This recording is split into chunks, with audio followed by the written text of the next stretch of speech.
오늘의 주요 뉴스입니다. 일본 정부가 오늘 오전 강요회의를 열고 한국을 수출심사 우대국에서 배제할 것으로 보입니다.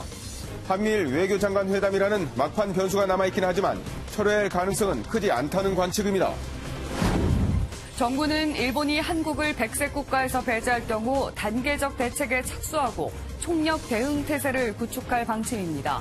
백색 국가 배제가 결정되면 곧바로 문재인 대통령이 주재하는 임시 국무회의를 개최하고 대국민 메시지를 내는 방안도 검토되는 것으로 알려졌습니다. 북한이 이틀 만에 또 미상의 발사체를 발사했습니다. 합동참모본부는 오늘 새벽 2시 59분과 3시 23분쯤 한경남도 영흥 일대에서 동해상으로 단거리 발사체를 2회 발사했다고 밝혔습니다. 여야가 밤샘 협상 끝에 5조 8,300억 원의 추가 경정 예산안 규모를 잠정 합의했습니다. 오늘 오전 본회의가 열리는데 추경안과 함께 각종 민생 법안과 일본 결의안 등 140여 개의 법안이 처리될 예정입니다. 교육부가 오늘 서울과 부산 10개 자율형 사립고의 지정 취소 여부를 최종 결정합니다.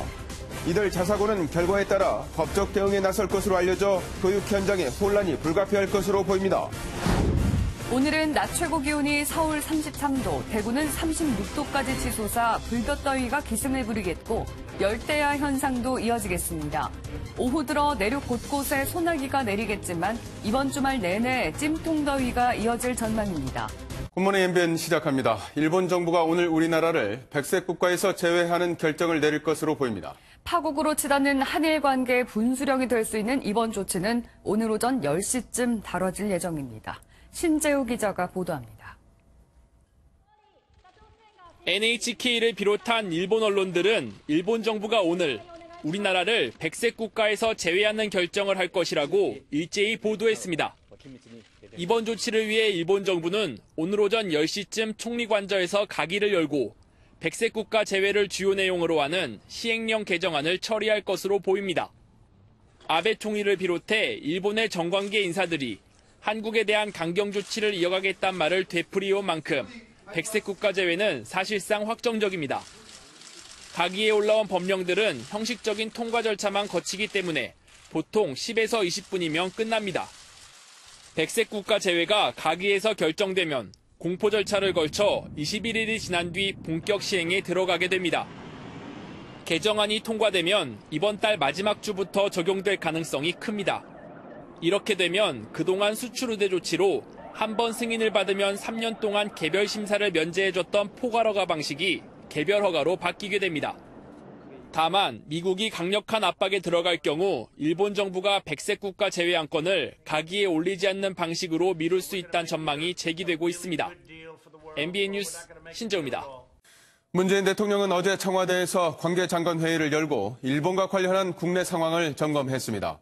오늘 일본이 백색 국가 제외를 결정하면 문 대통령은 긴급 국무회의를 열어 대국민 메시지를 내놓는 방안도 검토 중입니다. 최중락 기자입니다. 태국 방콕에서 한일 외교장관 회담이 열리기 직전인 어제 오전 10시 30분. 문재인 대통령은 국무총리와 경제부총리, 산업자원부 장관 등을 긴급 소집해 일본의 백색 국가 제외 가능성에 대비한 대책을 점검했습니다. 이 자리에는 국방장관과 안보실장, 안보실 2차장이 참석한 것으로 알려지면서 일본 대응카드로 거론되는 한일 정보보호협정 관련 논의도 있었을 것으로 예상됩니다. 문 대통령은 방콕에서 열린 한일 회담 내용에 대해서도 실시간 보고를 받고 대책을 점검했던 것으로 알려졌습니다. 청와대는 문 대통령이 점심시간을 넘겨가며 2시간 15분 동안 일본 수출 규제 관련 내용을 보고받고 상황을 점검했다고 밝혔습니다. 일본 정부가 오늘 가기에서 한국을 백색 국가에서 제외하면 문 대통령은 오후에 긴급 국무회의를 주재하고 대국민 메시지를 내놓는 방안을 검토 중입니다. 청와대 핵심 관계자는 대국민 담화를 할지는 결정되지는 않았지만 여러 가능성을 열어놓고 있다고 밝혔습니다. 청와대는 일본의 백색 국가 제외에 대해서는 강력히 대응하겠지만 외교적으로 풀겠다는 뜻은 그대로라며 마지막까지 대화하겠다고 강조했습니다. MBN 뉴스 최중락입니다. 일본 정부가 한국을 백색 국가에서 제외하면 지금까지 포괄적으로 수출 허가를 받았던 800개가 넘는 품목이 개별 허가로 바뀌어서 직격탄을 맞을 수 있습니다. 정부와 기업들은 일본산 대체품 찾기에 총력을 기울이고 있지만 시간이 적지 않게 걸릴 전망입니다. 김수형 기자입니다. 현재에서 종료되었고요. 일본 정부는 1120개 품목을 전략물자로 규정하고 있습니다. 1200에 가까운 숫자인데요. 다만 일본으로부터 이렇게 의존도가 높지 않은 품목도 있고요. 또 대체 가능한 것도 있고 해서 아마 실제로는 1200보다는 적은 숫자일 걸로 예상이 되고요. 이미 개별 허가 대상인 263개의 민간 품목은 달라지는 게 없습니다. 그러나 포괄적으로 허가를 받았던 857개의 비민간 품목은 앞으로 수입할 때마다 일일이 허가를 받는 개별 허가 방식으로 바뀌게 됩니다. 심사 기간은 일주일에서 90일로 대폭 늘어나고 허가 유효 기간도 3년에서 6개월로 줄어듭니다. 일본산 의존도가 높은 반도체 웨이퍼나 탄소 섬유, 2차 전지용 소재, 기계 부품 등이 여기에 속합니다. 정부와 업계의 움직임도 빨라지고 있습니다. 정부는 일본산을 수입하는 13개 업종의 기업을 대상으로 다음 주까지 일본 수출 규제 관련 설명회를 열고 있습니다. 국내 업체들은 일본산을 대체해 유럽 등에서 대체 공급처 찾기에 나섰고 아예 국산으로 눈을 돌리는 곳도 있습니다. 그러나 일본 의존도가 90% 이상인 품목만 48개에 달하는 데다 대체품을 찾더라도 적용하는 데 시간이 걸려 현장에는 비상이 걸렸습니다. 유사한 제품들은 있지만 동일한 스펙의 제품들은 없습니다. 그래서 그거를 어떻게 설계 변경을 다시 해야 되는 이슈들이 있습니다. 한국이 백색 국가에서 제외되면 정부는 단기 대책과 중기 대책을 분리해서 발표할 예정입니다. MBN 뉴스 김수영입니다. 일본의 경제 보복으로 촉발된 한일 무역 갈등이 파국으로 치달으면서 미국이 이 문제를 두고 현상 동결이라는 중재안을 우리와 일본 측에 제안했습니다. 우리 정부는 긍정적으로 본 반면 일본은 이를 사실상 거부한 것으로 알려졌습니다. 최형규 기자입니다. 로이터 통신과 일본 아사히 신문은 미국이 현상 동결을 주 내용으로 하는 중재안을 우리 정부와 일본 정부에 제시했다고 보도했습니다. 두 언론은 미국 고위 당국자를 인용해 미국이 일본 측에는 한국을 백색 국가로 계속 유지하고 한국 측에는 압류한 일본 기업의 자산 매각을 중지해달라는 중재안을 제시했다고 밝혔습니다. 한미일 세 나라가 수출 규제에 대한 협의의 틀을 만들어 문제 해결을 위해 함께 논의하자는 내용도 담긴 것으로 전해졌습니다.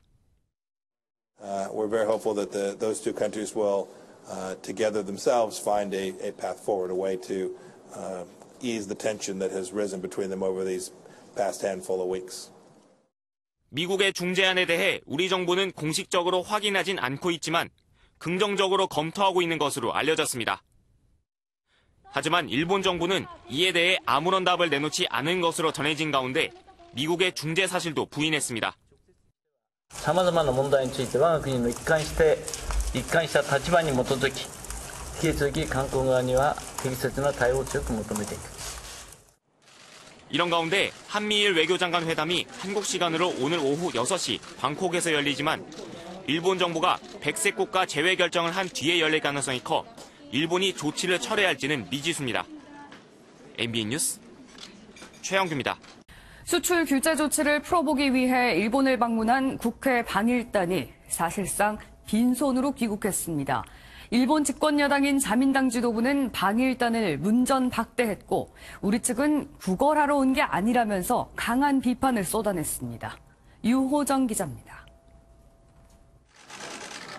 1박 2일간의 일정을 마치고 어젯밤 귀국한 국회 방일단 의원들. 일본의 수출 규제와 백색 국가 제외 철회를 요구하기 위해 도쿄를 찾았지만 사실상 문전박대를 당했습니다. 일본의 집권 여당인 자민당 내 2인자로 불리는 니카이 간사장과의 만남이 끝내 무산된 겁니다. 니카이 간사장은 방일 첫날 만나기로 했다가 약속 시간 14분 전에 일방적으로 하루를 연기하더니 면담 자체를 아예 취소해버렸습니다. 우리 의원들은 일본 측에 엄청난 외교적 결례라며 항의했습니다. 왜 합니까? 우리가 이 거지도 아니고 왜 합니까? 저희들이 구걸 얘기하러 온 거 아니에요. 저희들이 뜻을 전달하라고 온 거지. 그러면서 이런 무례함에는 아베 총리의 의중이 반영됐을 걸로 추정했습니다. 예, 저는 아베 총리의 의중이 반영됐고 자민당에 한구령을 내렸지 않느냐 이렇게 생각을 하고 있어요. 방일단은 결과 브리핑을 통해 국회의원은 해결하는 사람이 아니라 분위기를 만드는 사람이라며 성과가 있었다고 강조했습니다. 하지만 일본은 예고한 대로 백색 국가에서 한국을 제외하는 파국을 택할 가능성이 커지면서 이번 방일이 빈손 방문으로 끝났다는 평가가 나옵니다. MBN 뉴스 유호정입니다. 그러는 사이 일본 제품 불매운동은 곧 한 달째를 맞습니다. 오래가지 못할 거란 일본 예상과는 달리 우리 국민들의 분노는 현재 진행 중인데요. 일본 관광이나 공산품은 물론 의약품까지도 불매운동이 확산하고 있습니다. 홍주환 기자입니다. 경기도의 한 약국입니다. 약국 한쪽에 일본 의약품을 팔지 않고 이를 대체할 국산 의약품을 소개하는 게시물이 붙어 있습니다. 최근 약사들을 중심으로 일본 의약품 불매운동이 퍼지고 있는 겁니다. 이런 똑같은 효과의 우리나라 제품이나 다른 대체할 수 있는 것들이 있다 알려드리는 고 손님들이 선택을 할 수 있도록 도와드리고 있어요. 거의 95% 이상 많이 응원을 해주시고 계시고요. 서울시 약사회 등 지역 약사회들은 아예 단체 차원에서 불매운동을 선언하기도 했습니다. SNS에서도 일본 의약품 대신 국산품을 사용하자는 게시글이 속속 올라오고 있습니다. 지금 불매 운동이 일어나고 있는데 약의 효능이나 효과가 똑같다면 저희 국내 제품을 사용하는 게 더 좋다고 생각하고 있습니다. 하지만 불매 운동이 일본 제약 산업에 타격을 줄 수 있을지는 미지수입니다. 지난해 국내로 수입된 일본 의약품은 6,700억 원 규모로 1년 전보다 10%가량 증가하는 등 일본 의약품에 대한 의존도가 높기 때문입니다. 약국에서 팔리는 약 대부분이 처방약인 탓에 한계가 있다는 주장도 나옵니다. 환자 치료에 대한 부분 차원이다 보니까 기호품하고는 달리 선택이 되지 않습니까? 이게 우선적일 수밖에 없죠. 대한의사협회는 환자 건강을 최우선으로 하는 상황에서 국적을 따져 약을 처방하긴 힘들다며 아직 불매운동에 대해 논의하지 않고 있다고 밝혔습니다. MBN 뉴스 홍주환입니다. 서울의 한 공원에서는 일본을 향해 무역보복을 철회하라며 70대 남성이 분신을 시도하는 일이 일어났습니다. 이 남성의 가방에선 일본의 무역보복과 아베 총리를 비판하는 메모가 발견됐습니다. 정태웅 기자입니다. 소방대원들이 들것을 가지고 황급히 공원 화단으로 들어갑니다. 그러고는 쓰러진 남성을 들것에 실어 구급차로 옮깁니다. 어제 오전 8시 30분쯤 70대 남성이 세종문화회관 인근 공원에서 분신을 시도한 겁니다. 이 남성은 화단 나무 사이에서 온몸에 인화성 액체를 뿌려 분신을 시도했습니다. 아침에 작업 준비하고 있는데 콩소리 들리길래 나봤더니 못하고 있더라고요. 움직이지는 못하고요. 고개만 움직이는 거죠. 공원 관리자가 발견해 소화기로 급히 진화에 나서면서 불은 바로 꺼졌지만 남성은 위독한 상태인 것으로 전해졌습니다. 현장에 있던 남성의 가방에선 일본은 무역보복을 철회하라, 아베가 사과할 때까지 국민들은 싸우고 있다는 내용이 적힌 메모가 발견됐습니다. 일본군 위안부 피해자 고 김복동 할머니의 이야기를 담은 책자도 함께 발견됐습니다. 기획과 주장을 특별히 단체나 이런 거하고 연관되어 있는 건 아직 나온 건 없다는 거 정도 외에는. 지난달에도 일본 대사관 앞에서 70대 남성이 분신해 사망하는 등 비슷한 사건이 잇따르고 있습니다. 경찰은 가족과 지인 등의 진술을 바탕으로 정확한 분신 동기와 경위를 조사할 방침입니다. MBN 뉴스 정태웅입니다. 북한이 오늘 새벽 한경남도 일대에서 동해상으로 미상의 발사체를 또 발사했습니다.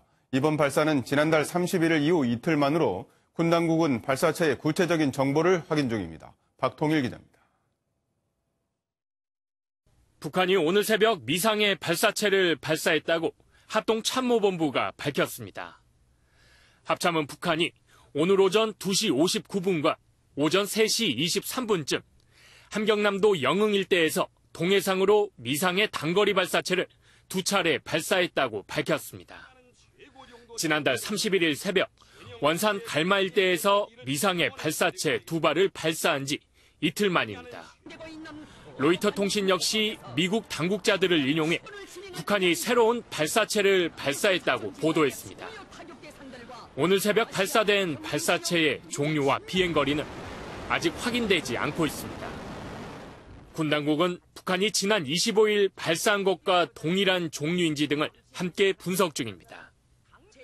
이번 발사는 우리 정보당국이 북한의 군사적 움직임이 심상치 않은 것으로 판단하는 가운데 감행된 것이기도 합니다. 앞서 국정원은 북한이 이번 달 중으로 추가 미사일 시험 발사를 할 가능성이 크다고 밝혔습니다. 북한이 8월 중에 또다시 미사일 시험 발사 등 전력 개선 및 시위 활동을 지속할 가능성도 있어서 지금 예의주시하고 있다. 우리 군 당국은 북한의 추가 발사에 대비해 관련 동향을 추적 감시하면서 대비 태세를 유지하고 있습니다. MBN 뉴스 박통일입니다. 앞서 그제 새벽 미사일 발사와 관련해 북한은 신형 대구경 조종 방사포 시험 사격이라고 밝혔습니다. 최신의 전투기가 배치되어 있는 우리 청주 공군 기지까지 도달한다고 하는데 우리 군은 방사포가 아닌 단거리 탄도미사일이라고 발표해서 대북 정보력에 구멍이 뚫렸다는 지적입니다. 백길종 기자입니다. 합동참모본부는 그제에 이어 어제도 북한이 쏜 발사체는 지난달 25일과 비슷한 탄도미사일로 본다고 밝혔습니다. 현재까지 한미정보당국은 새로운 형태의 신형 단거리 탄도미사일과 유사한 비행 특성을 가지고 있는 것으로 평가하고 있습니다. 하지만 북한이 방사포라고 발표하며 관련 사진까지 공개하자 우리 군 당국이 오판한 것 아니냐는 지적이 나옵니다.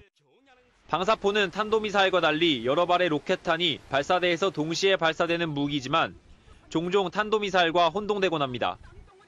최근 북한이 방사포의 사거리, 유도장치 등을 개량하면서 레이더만으로 단거리 탄도미사일과 구분이 어려워졌기 때문입니다. 사거리가 늘어나고 고도가 높아지면서 이 정확히 이것이 방사포냐 또 단거리 미사일이냐 구별하기가 좀 점점 더 어려워진 것은 사실입니다. 다만 탄두 중량 등 정보들을 종합적으로 분석하면 구분이 가능하다는 점에서 우리 대북 정보력에 구멍이 뚫렸다는 지적이 나옵니다. 하지만 합참은 이 같은 논란에도 한미 군 당국의 평가는 변함이 없으며 북한이 공개한 사진은 정밀 분석 중이라고 밝혔습니다. MBN 뉴스 백길종입니다. 국회에서는 밤샘 진통 끝에 여야가 추가 경정 예산안의 총 규모를 5조 8,300억 원대로 조정하기로 잠정 합의했습니다. 여야는 추경 때문에 수차례 미뤄졌던 본회의를 오늘 오전에 열고 추경안 처리는 물론 일본 결의안과 민생 법안도 통과시키기로 했습니다. 이동화 기자입니다. 애초 여야는 어제 오후 2시에 본회의를 열어 묵혀온 안건들을 통과시킬 계획이었습니다. 하지만 핵심인 추경안을 두고 진통이 계속됐고 본회의는 오후 4시와 8시로 계속 미뤄지다가 협상은 밤늦도록 이어졌습니다. 그러던 여야는 줄다리기 끝에 오늘 새벽 5조 8,300억 원 규모의 추경안을 오늘 오전 본회의에서 처리하기로 합의했습니다. 6조 7천억 원 규모의 정부의 원안에서 약 8,700억 원이 삭감된 셈입니다. 5조 8,300억 원으로 이제 조정을 하고요. 그다음에 국채 발행 총액은 3조 6천억에서 3천억을 삭감하는 것으로. 국회에 추경안이 제출된 지 100일 만으로 결국 역대 최장 계류 기간 기록은 피하게 됐습니다. 여야는 오전 8시에 예결위를, 9시에는 본회의를 열어 공식 처리할 예정입니다. 일본 정부가 오전 10시에 백색 국가 제외를 결정할 것으로 보이는 만큼 그 전에 추경안과 대일 규탄 결의안이 채택되고 나머지 140여 개의 민생 법안도 함께 통과될 것으로 보입니다. MBN 뉴스 이동화입니다. 교육부는 오늘 오후 재지정 평가에서 점수 미달로 탈락한 서울과 부산의 자율형 사립고 10개 교의 지정 취소 동의 여부를 발표합니다. 교육부는 어제 자문기구인 특수목적고 등 지정위원회를 열고 해당 자사고들의 일반고 전환 여부를 심의했습니다. 유은혜 부총리 겸 교육부 장관은 지정위 심의 결과를 보고받은 뒤 자사고 지정 취소 결정에 동의할지를 최종 결정합니다. 우리 공화당이 장마를 이유로 자진 철거한 지 8일 만에 광화문 광장에 천막을 다시 설치했습니다. 본격적인 휴가철이 시작되면서 물놀이 사고도 잇따랐습니다. 사건 사고 소식 박인태 기자입니다. 어젯밤 11시 50분쯤 우리 공화당이 광화문역 9번 출구 앞에 천막 2개를 설치했습니다. 광장 한가운데에 설치된 천막 앞에는 우리 공화당 천막 당사라는 현수막이 걸려 있습니다. 지난달 24일 장마를 이유로 광화문 광장에서 자진 철거한 지 8일 만입니다. 장마가 시작되기 때문에 광화문 광장에서 잠시 천막을 이동을 했었습니다. 이제 기상도 허락이 되고 119 구조대원들이 밧줄을 이용해 구명조끼를 전달합니다. 강원도 영월의 한 계곡에서 튜브를 타고 물놀이를 하다 불어난 물에 고립된 29살 이모 씨 등 4명이 1시간 30분 만에 구조됐습니다. 경기도 가평의 한 계곡에서는 고무보트를 타고 물놀이를 즐기던 일가족 4명이 급류에 휩쓸려다 내려가 바위에 고립됐다가 구조됐습니다. 경남 사천에서는 고무보트를 타고 바다 낚시를 나간 40대 남성 등 3명이 연료 고갈로 표류하다 3시간여 만에 해경에 구조됐습니다. 부산에서는 낚시를 하러 가던 60대 진모 씨의 차량이 운전 미숙으로 방파제 아래로 추락했습니다. MBN 뉴스 박인태입니다.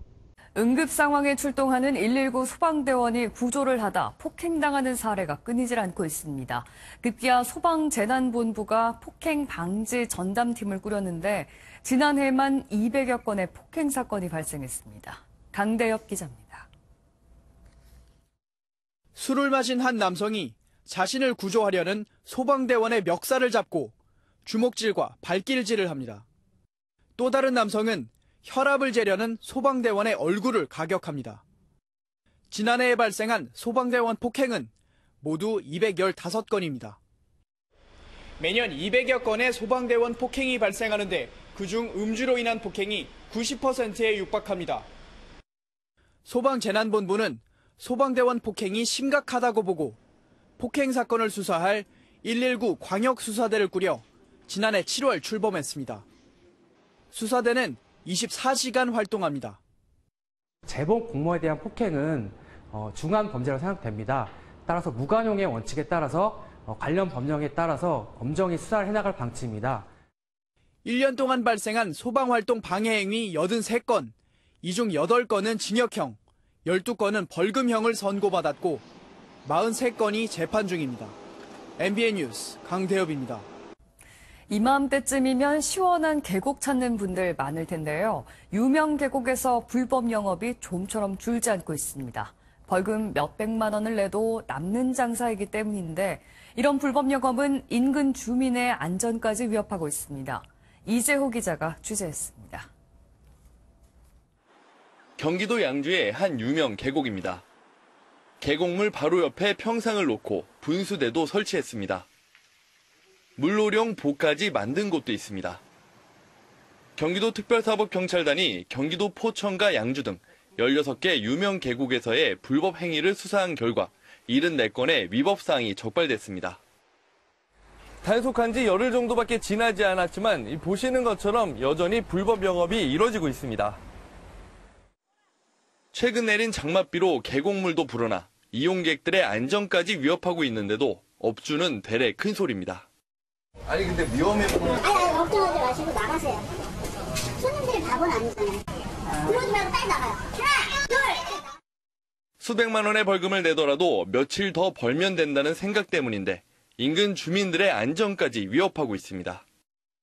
저 다리에 이 천막이 걸리면 물이 넘친단 말이에요. 못 내려가요. 물이 역류해요. 이거 우리 다 피난 갔었어요. 경기도 특사경은 이번에 적발된 업주들을 모두 형사 입건하고 2년 이하 실형 선고가 가능한 하천법 위반 혐의도 처음으로 적용하기로 했습니다. MBN 뉴스 이재호입니다. 지난해 최악의 폭염에 이어 올해 남부지방은 한창 폭염에 시달리고 있습니다. 그런데 10년 뒤에는 지금보다 폭염 위험 지역이 2배로 늘 수 있다는 분석이 나왔습니다. 우종환 기자입니다. 올해 폭염 일수가 10일을 돌파한 대구를 비롯한 남부지방은 한창 폭염에 시달리고 있습니다. 시민들은 폭염이 더 심해질까 우려합니다. 자꾸 더워지지. 옛날에는 괜찮았는데 지금 밭에 가서 일을 못해. 다음에 조금만 하면 쓰러져. 전국 시군 구별 폭염 위험도를 분석한 결과 앞으로 위험 지역이 늘어난다는 전망이 나왔습니다. 지난 2010년까지는 위험 지역이 30% 정도입니다. 10년 뒤에는 온실가스 배출량을 줄이는 노력을 하더라도 전국의 절반이 위험 지역이 됩니다. 온실가스조차 놔두면 전국의 60%가 위험해지고 위험도가 가장 낮음인 지역은 강원 태백시 한 곳뿐입니다. 제가 있는 이곳 공원 녹지가 있는 서울 동작구는 폭염 위험도가 보통 수준인데요. 앞으로 10년이 지나게 되면 이곳 동작구를 포함해 서울 최소 3개 구는 폭염 위험도가 매우 높음까지 치솟을 걸로 예상됩니다. 이는 지구 평균 기온 상승에 따라 일 최고 기온 등 위해성이 증가하고 고령화에 따른 노출성 및 도시화 면적 비율과 같은 취약성이 증가함에 따른 것. 정부는 폭염 대응 지원단을 발족해 지자체별 폭염 정도와 대응 능력을 고려해 맞춤 지원하기로 했습니다. MBN 뉴스 우종환입니다. 프로야구 두산이 최고의 수비 실력을 뽐내며 NC의 짜릿한 역전승을 거뒀습니다. 하나와 롯데는 모처럼 동반 연승을 하면서 탈꼴찌 싸움에 불을 붙였습니다. 김동환 기자입니다. 두산은 3회 박성민에게 2타점 적시타를 맞고 끌려갔습니다. 8회에서야 김재환의 적시타와 페르난데스의 희생플라이로 간신히 동점을 만들었지만 8회 말 연속 안타를 맞고 다시 위기에 몰렸습니다. 그런데 좌익수 김재환의 정확한 송구로 비디오 판독 끝에 선행주자를 잡고 고비를 넘겼습니다. 9회 말엔 3루수 허경민의 뛰어난 반사신경과 1루수 류지혁의 다이빙 캐치로 연장전까지 끌고 간 두산. 10회 말 주자 2루에 두고 끝내기가 될 뻔한 좌전 안타를 맞았지만 기가 막힌 중계 플레이로 실점을 막았습니다. 그리고 11회 초 만루 기회에서 상대의 폭투로 결승점을 뽑아 기어이 역전승을 거뒀습니다. 하나는 투수 체드벨이 그림 같은 수비 실력을 뽐냈습니다. 직선 타구를 백핸드 캐치로 잡는 묘기를 선보인 겁니다. 강경하게 스키즈 번트와 김태균의 2타점 적시타가 더해져 깔끔하게 승리한 하나는 2달 만에 연승 맛을 봤습니다. 롯데도 강로안의 석점 홈런을 앞세워 삼성을 대파하고 2연승했습니다. 하나와 롯데는 승차 없는 9위와 10위를 유지하며 치열한 탈꼴찌 싸움을 이어갔습니다. MBN 뉴스 김동환입니다.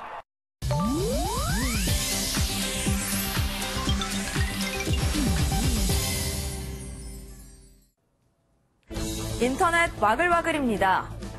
무더위가 계속되면서 워터파크로 물놀이 가는 분들 많으실 텐데요. 중국의 한 워터파크에서 쓰나미급 파도로 물놀이객들이 다치는 사고가 발생했습니다. 인공 파도를 즐기던 수많은 사람들, 갑자기 3m가 넘는 거대한 파도가 몰려와 풀장은 한순간에 아수라장이 되는데요. 일부 물놀이객들은 피를 흘리거나 다리가 부러지는 등의 부상을 입은 걸로 전해졌습니다. 워터파크 측은 파도를 일으키는 기계가 오작동했다며 해명했고 다음 날 곧바로 영업을 재개해 안전관리가 허술하다는 지적이 나오고 있습니다. 자신이 몰던 포르쉐 차량의 앞을 막았다며 다른 운전자의 뺨을 때린 여성의 황당한 모습이 포착됐습니다. 중국 충칭의 한 도로, 유턴 금지 구역에서 유턴하려다 앞차 때문에 유턴을 하지 못한 여성과 앞차의 남성 운전자가 도로를 가로막고 실랑이를 벌이고 있는데요.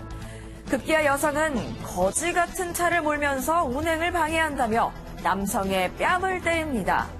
그런데 뺨을 맞은 이 남성, 참지 않고 여성의 뺨을 더 세게 받아쳐 여성의 모자까지 날아가 버립니다.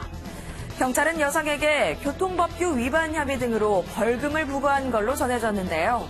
이 여성 갑질 한 번 했다가 정신이 번쩍 들었겠네요. 호날두 선수의 노쇼로 논란을 빚고 있는 이탈리아 프로축구 구단 유벤투스 측이 엉뚱한 해명을 내놔 비난이 거세지고 있습니다. 유벤투스 측은 경기를 위해 버스로 이동할 당시 경찰 에스코트가 제공되지 않아 늦은 거라고 주장했는데요. 확인 결과 경찰 측은 이와 관련한 일체 요청도 없었을 뿐더러 에스코트 규정에 맞지 않아 요청이 왔더라도 제공하지 않았을 거라는 입장을 밝혔습니다. 이처럼 납득하기 어려운 해명이 이어지면서 팬들의 실망감은 더욱 커지는 모양새입니다. 일본이 오늘 우리나라를 백색 국가 명단에서 제외할 걸로 예상되면서 한일 관계가 살얼음 위를 걷고 있는데요. 이런 가운데 울산의 한 선착장에 걸린 요금 안내 현수막이 눈길을 끌고 있습니다. 일본 불매운동을 상징하는 마크가 눈에 띄는 이 현수막. 8월 일본인 관광객 초특가 요금 안내라는 문구 아래에 여행선 승선 요금이 광복절인 8월 15일에서 따온 무려 815만 원이라고 적혀 있습니다. 여행선 측은 광복절을 앞두고 준비한 퍼포먼스일 뿐 일본인을 배척하는 건 아니라고 설명했는데요. 누리꾼들은 관광객과 경제보복은 별개라며 지나치다는 반응을 보이고 있습니다. 인터넷 와글와글이었습니다. 굿모닝 월드입니다. 염소들이 마을 거리를 돌아다니고 있습니다. 한 마리도 아니고 우르르 떼지어서 돌아다니는데요. 무슨 일인 걸까요? 미국 시애틀의 어느 마을에 염소떼가 나타났습니다. 인근 목장에서 잡초를 제거하려고 염소들을 풀어놨는데 울타리를 뚫고 나와버린 건데요. 우르르 몰려다니면서 주민들을 깜짝 놀라게 만들었습니다. 그리고는 이 녀석들 목장 풀이 아닌 집 앞 잔디를 닥치는 대로 먹어치웠는데요. 한바탕 소동이 벌어지고 지역 주민들과 양치기 개의 도움으로 염소들은 다시 목장으로 돌아갔습니다. 이 염소들은 내년 이맘때쯤 다시 잡초 작업을 하러 목장을 찾을 거라는데요. 그땐 이렇게 사람들을 놀래키지 않았으면 좋겠네요. 중국에서 시민들이 난간에 매달려 있던 아이를 구해냈습니다. 아슬아슬했던 그 순간을 화면으로 만나보시죠. 3살 난 아이가 고층 건물 난간에 아슬아슬하게 매달려 있는데요. 무려 6층 높이입니다. 두 팔로 겨우 버텨내다 아이가 추락하고 마는데요. 다행히 시민들이 큰 보자기를 펼쳐 아이를 기적적으로 받아냈습니다. 심장이 철렁하는 순간이었는데요. 아이는 인근 병원으로 옮겨졌고 크게 다친 데는 없다고 합니다. 중국 시민들의 기지가 정말 대단했습니다. 여기 위험했던 순간을 담은 영상이 하나 더 있는데요. 강물 속도가 빨라서 자칫 휩쓸려 갈 뻔했다고 합니다. 미국 아이오와주의 어느 강인데요. 물이 꽤 거셉니다. 경찰이 급류에 휩쓸린 2명을 구조하고 있는데요. 놓치면 끝장인 긴박한 상황입니다. 튜브 배가 뒤집히는 사고가 발생한 건데 인근에서 낚시를 하던 사람들이 이를 보고 신고해 경찰이 출동한 겁니다. 급류에 물살이 세서 쉽지 않았지만 이들은 무사히 구조됐습니다. 정말 위험한 순간이었습니다. 지금까지 굿모닝 월드였습니다. 날이 점점 더 더워지고 있습니다. 벌써부터 후텁지근한 열기가 느껴지고 있는데요. 오늘 나오실 때 시원한 옷차림 하셔야겠고요. 또 갑작스러운 소나기에 대비해서 작은 우산도 챙기셔야겠습니다.